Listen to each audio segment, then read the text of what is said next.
What's up, YouTube? It's your girl Atlas. Today is September 17th, 2009, and this will serve as the first Atlas Chronicles because I just want to talk, I'm going to try to keep it brief, but we all know how that goes. We know how that goes.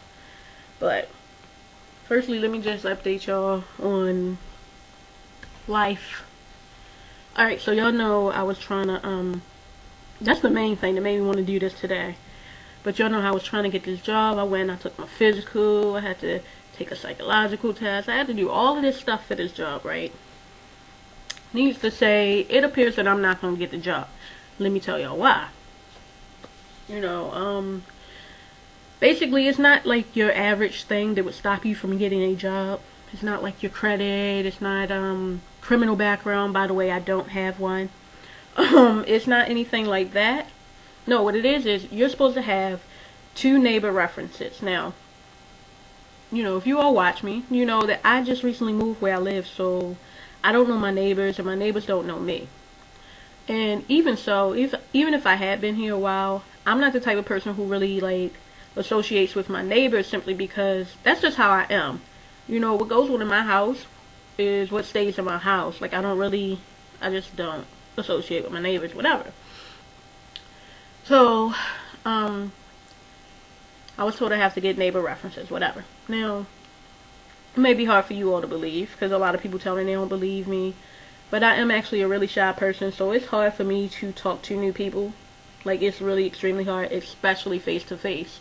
Now, if I talk to you on the phone a couple times, then I'm good, but face-to-face is extremely hard. But, for the sake of the job, I sucked it up. And, basically, I had to knock on my neighbors' doors because I found out it's not really if they know you or not. It's just basically to verify that you live where you say that you live, and basically they want to be all up in your business. They want to know if you didn't have the cops come to your house. They want to know if you leave trash in front of your house. Stuff like that, whatever, which your neighbors would know. All right, understandable, I get it. However, I get up the nerve and I knock on my neighbors' doors. Nobody answers the door, okay? I've done this more than once, okay? Nobody answers the door, but it's amazing how nosy they are. They want to be all up in my business, all up in my life, yet you don't want to answer the door when I knock on the door. I mean, I can't be mad at that. If you don't want to answer your door, you don't want to answer your door. I can't force you. Now, I knocked again, whatever, and finally I did get a couple neighbors, but once I explain to them what I'm doing, they pretty much don't want to give me their information, which means still I am nowhere in my process. Yeah. So that's pretty much stopping me from getting this job because basically complete and total strangers are determining my fate right now. It's a good job, pays nicely. Basically I was offered the job. I just needed to finish the last few processes, which I finished everything except that, and that's honestly, that's not my fault. No one answers their door. It's not my fault. No one feels comfortable giving out their info. That's not my fault. But, be that as it may, I prayed on it, and there's a couple other job opportunities that I have going on, and I prayed on it, and I asked God to lead me toward the one He wants me to have. So clearly this is not the one. Fine. Okay. But why? Why do you have such a nasty attitude? It just blows me how people who have jobs constantly complain about their job. Now, I'm guilty of being one of those people at, one point or another, but at least you have a job. At least you're able to pay your bills. Stop bitching and moaning. You go in, you put in work, and you go here about your business. You ain't got to worry about it, just my opinion, but I called today just to see if there was anything else I could do because no one answers their doors. No one feels comfortable about giving out their info. And basically, two heifers want to give me nasty little attitudes.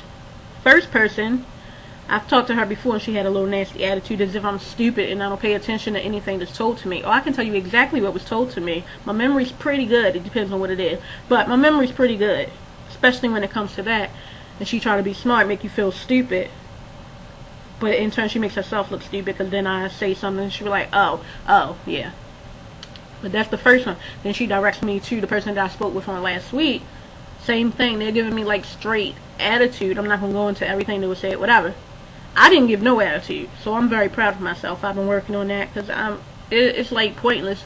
Attitude's not gonna get you nowhere. Now, I am human, so I do get attitudes from time to time, but you know, it's not gonna get you anywhere. And I'm trying to learn to not be stressed out so much about things, because stress isn't gonna get you anywhere either. It's not gonna save your life. It's not gonna make you any money. It's pointless. But yeah, so yeah, they had little nasty attitudes, and clearly what it's turning out to be is people, my neighbors, are quote unquote determining my fate as it relates to that job, and I'm not too pleased about that, and I'm not too pleased about little pissy attitudes for no reason. Okay, that's number one. Just wanted to speak on that.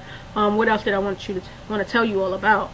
Oh, if you all follow me on Twitter, you saw on Saturday that I bought a bearded dragon. Bearded dragon is a lizard, for those who may not know. I've been wanting one for years and years and years, so I finally got one on Saturday. And basically on Sunday, he was having a problem. Like, basically, it was clear that he was not well. I called the breeder. Mind you, he's a breeder. And to me, if you're a breeder, you're supposed to know what you're doing, right? You're supposed to know about the animals, reptiles, whatever that you're selling. That's what I'm thinking. But whatever. Call the guy. He doesn't know. Okay? Clearly, my bearded dragon is now sick. And, so I call some vets and check in with them. I call reptile rescues, things of that nature. Find out what's really wrong with him. Now, mind you, the breeder should have known about that. Long story short, on yesterday, no, was it yesterday? No, day before yesterday, actually. Day before yesterday. So, mind you, Saturday, Sunday, Monday, Tuesday. 3 days. I had a bearded dragon. Guess what? He passed away, y'all. I'm not pleased about that. So I will not be getting anything else from this guy. And I guess I should have known better, but then at the same time, like, you're a breeder and you're at a nature center, like, you know, but hey. You know, he passed away and we're going to have a little service for him. Y'all might find it funny, but we're going to have a little service. I'm going to record it and everything, because I don't appreciate my bearded dragon not being alive anymore. And it's nothing that I did wrong. Yeah. So, that's that. What else did I want to tell you all?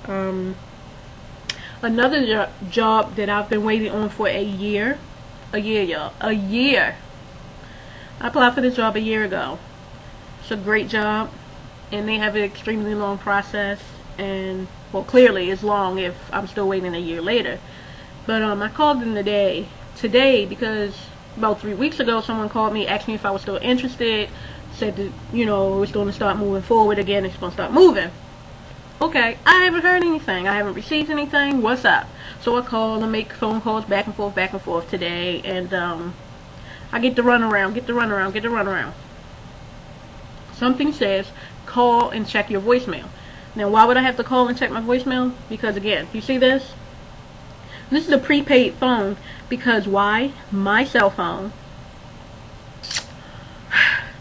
They sent me this thing. Sprint sent me this thing in order to update my software. I did that. Guess what? It pretty much crashed my phone.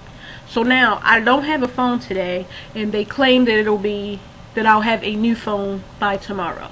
So they claim, but it's their fault that I don't have a phone. But fortunately, I can still get to my voicemail after getting the runaround.